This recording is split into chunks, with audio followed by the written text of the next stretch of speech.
welcome to Just Start, Get Visible, your go-to resource on the journey to becoming more visible in a way that feels right for you.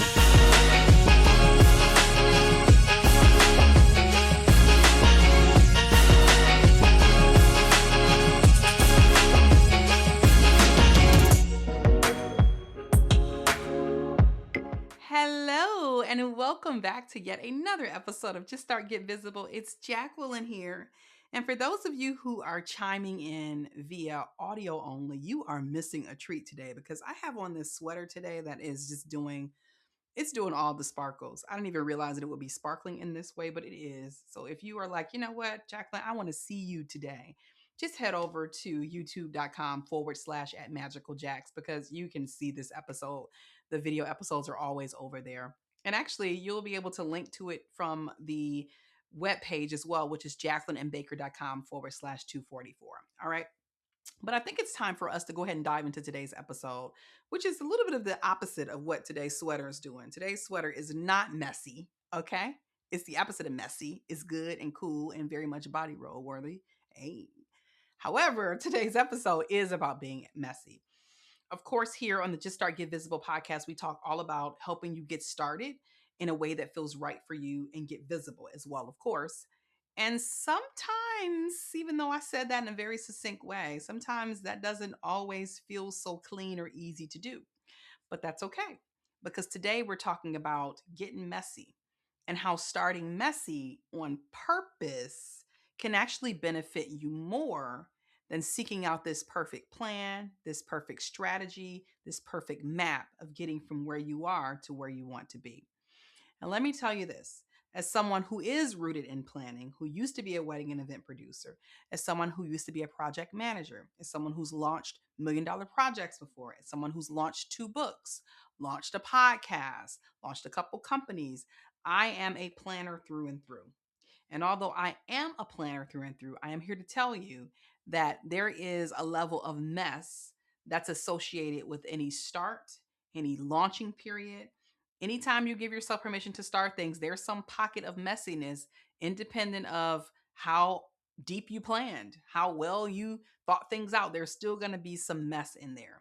And so instead of waiting for this perfect scenario, which is never going to be, by the way, why don't you instead leverage the opportunity to choose to start messy on purpose? Now, let me be clear. I'm not a messy person. I don't love mess. But because we both know, or I'm telling you this, that there's going to be some level of mess, whether you want it or not, just commit that, you know what, there's going to be some portion of me giving myself permission to start that's going to be messy. It's going to look messy. It's going to feel messy. So, you know what? Okay, self, I'm going to start, and I'm going to start messy on purpose. And here's why. Let's get into note-taking mode here because I want to give you 5 quick ways today that you can start messy on purpose, not wait for perfection, and go after the things that you truly want to do, okay? The reality is messy starts are often the most sustainable. And let me tell you why. It is because when you have a messy start and you communicate to yourself, to your team, your community, you know what? I really want to start down this path. I really want to start doing X. I really want to start working towards X. I don't exactly know what I'm doing, but I have a deep interest and a deep passion for it. So I'm going to get started in working on that. You almost communicate the opportunity to have some built in grace. You've already said to your community, to your people, to those around you, like, look, I don't exactly know what I'm doing, but I'm willing to be brave enough to start down this path even though I recognize that it's going to be messy. The other person that you're communicating to, whether you say this to other people or you say this to yourself, the other person that you have the opportunity to communicate this to is yourself, because we're often so hard on ourselves that it's us that's telling ourselves, you can't do that. You don't know what you're doing. That's a mess, because maybe it is a mess. And then you abandon ship or you just quit or you never do it in the first place. And so instead, just say out the gate, you know what? I'm about to go down this path. Self, it's going to be a little bit messy. I'm going to feel a little bit uncomfortable. I'm going to feel not as confident as I want to feel, but I'm going to do it anyway. And often I will throw on the back end of that, and most of my friends can attest to this. And who's going to stop me? Right? Is what I say. Oh, Jacqueline, you want to start X? I'll say to myself, oh, I want to write this book. I haven't written a book in the traditional way. Before 5 years ago, I hadn't. I want to do this. I'm going to start down this path. who's going to stop me? Right? Because at that point, the only person that's stopping me was myself.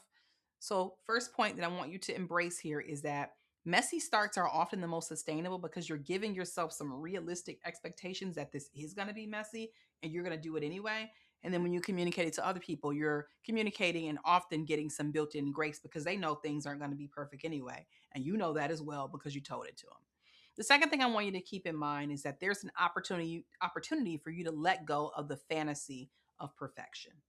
When you embrace this mindset that this is going to be a little bit messy, you're concurrently telling yourself that this is not going to be perfect, which often is what stalls us out, what keeps us from moving forward, and keeps us in this embarrassing space of just not wanting to do anything. The previous episode, episode number 243, if you want to go back and listen to that, is at jacquelineandbaker.com/243, talks all about this issue that we have with perfection. And perfection, wanting perfection, seeking perfection, keeps us from taking any action whatsoever.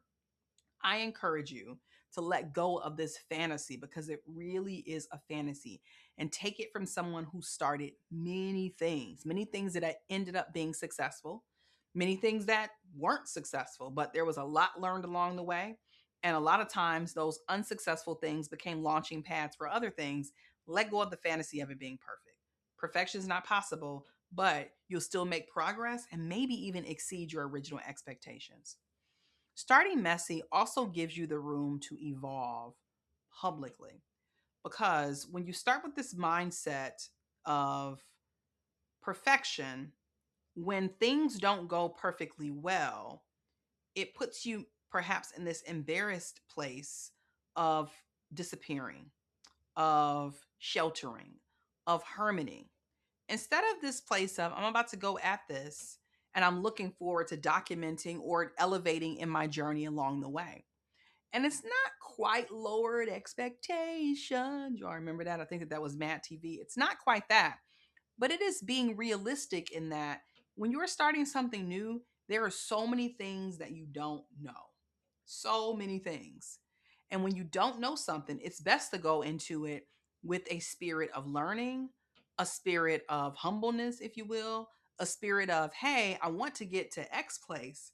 However, I recognize that this is going to be a journey, that I'm on a learning journey, I'm on an elevation journey.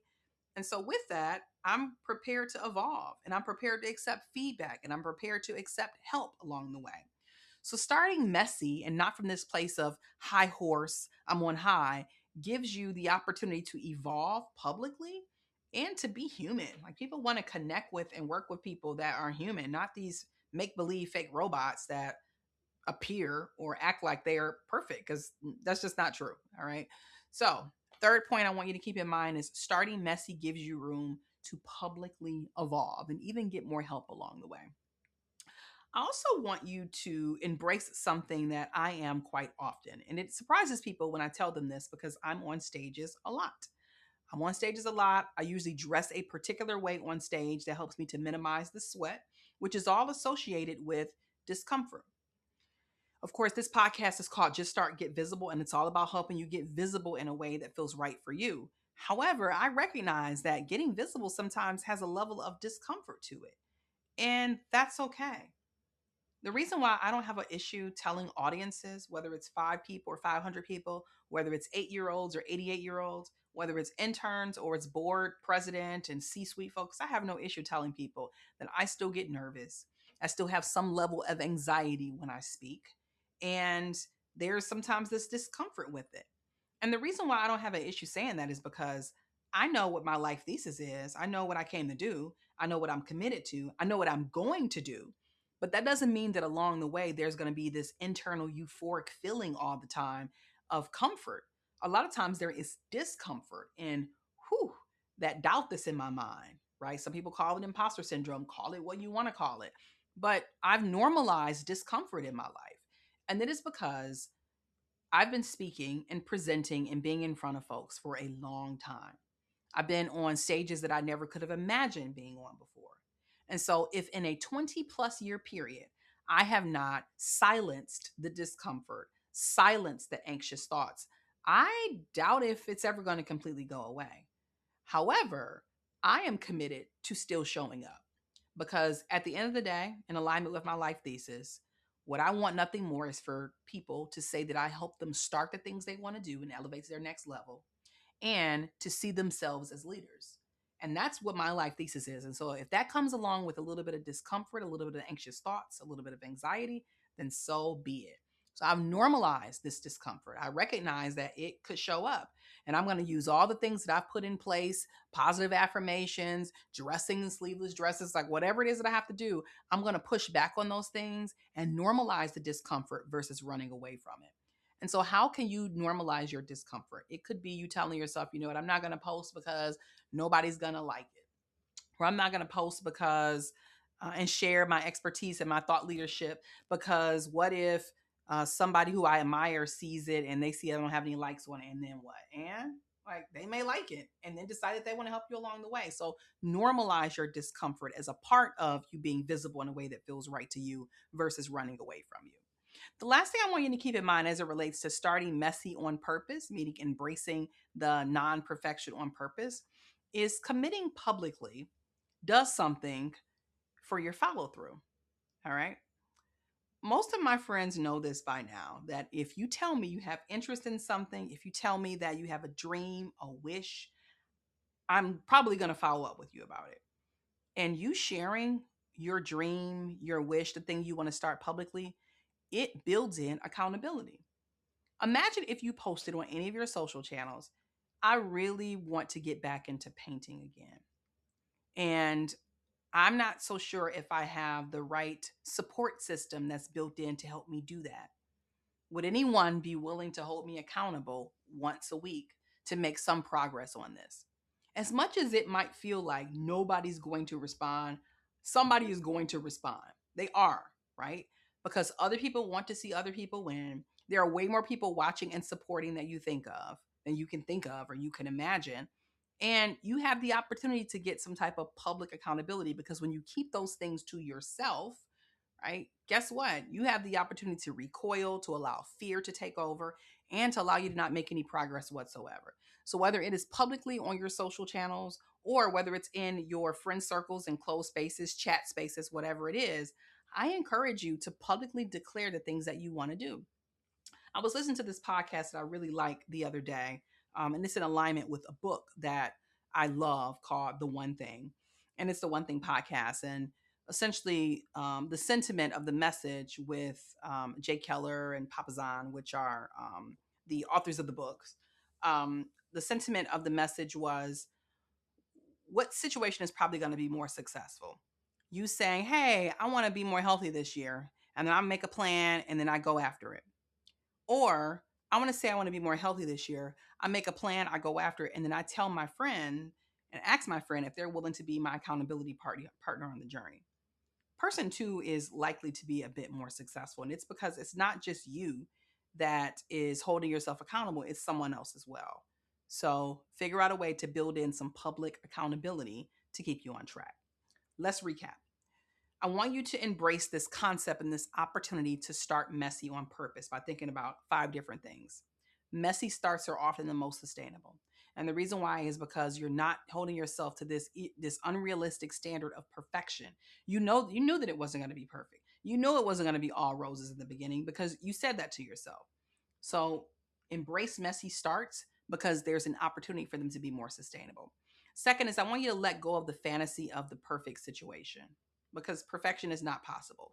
And when we communicate to ourselves and when we really believe, you know what, this is not going to be perfect. Maybe this isn't even going to be easy. Like everything's not going to be easy. However, I believe in it. I believe I'm worthy of this experience. I believe that I owe it to myself to go after this and see how far I can get. And so instead of pursuing this perfection, instead let go of the fantasy of perfection because it's not true and not possible anyway. Third is starting messy gives you the opportunity to evolve versus starting on high or aiming for this on high situation right out the gate. And instead, aim for things that are more realistic and grow and evolve along the way. Also want you to normalize discomfort as a part of your visibility and as a part of the process because there probably is going to be some discomfort as a part of this. Some things that aren't going to feel good, some things that aren't going to feel perfect because they're not, right? You're a human. Having discomfort is normal.